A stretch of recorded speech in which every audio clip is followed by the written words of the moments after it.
श्रीमद् भगवद गीता अध्याय एक श्लोक एक।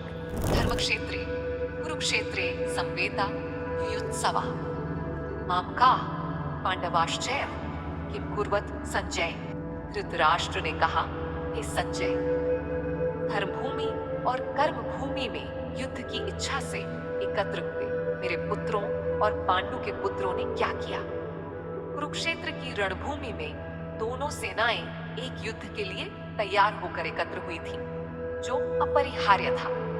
फिर भी इस श्लोक में राजा धृतराष्ट्र ने संजय से पूछा कि उनके पुत्र और उनके भाई पांडु के पुत्र युद्ध भूमि में क्या कर रहे थे। यह तो स्पष्ट था कि वे युद्ध करेंगे, फिर भी उन्होंने ऐसा प्रश्न क्यों पूछा। अंधे राजा धृतराष्ट्र के अपने बेटों के प्रति प्रेम ने उनकी आध्यात्मिक बुद्धि को धुंधला कर दिया था और उन्हें सद्गुणों के मार्ग से भटका दिया था। उन्होंने हस्तिनापुर के राज्य को अपने असली उत्तराधिकारियों, अपने सिनिफताई गहाई पांडु के पुत्रों पांडवों से छीन लिया था। अपने भतीजों के प्रति किए गए अन्याय के लिए दोषी महसूस करते हुए उनकी अंतरात्मा उन्हें इस युद्ध के परिणाम के बारे में चिंतित करती थी। धृतराष्ट्र द्वारा इस्तेमाल किए गए शब्द धर्म क्षेत्र, धर्म, पुण्य आचरण की भूमि उस दुविधा को दर्शाते हैं जिसका वे सामना कर रहे थे।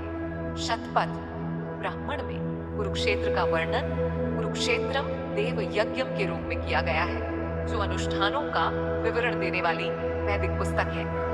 इसका अर्थ है कुरुक्षेत्र दिव्य देवताओं का बलिदान क्षेत्र है, इसलिए इसे धर्म को पोषित करने वाली पवित्र भूमि माना जाता था।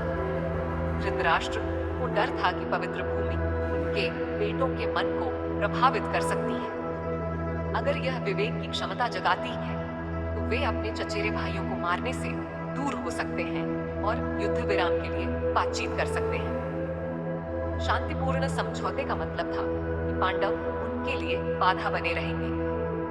उन्हें इन संभावनाओं पर बहुत निराशा हुई। इसके बजाय उन्होंने चाहा कि यह युद्ध हो। वह युद्ध के परिणामों के बारे में अनिश्चित थे, फिर भी अपने बेटों के भाग्य का निर्धारण करना चाहते थे। इसलिए उन्होंने संजय से युद्ध के मैदान में दोनों सेनाओं की गतिविधियों के बारे में पूछा।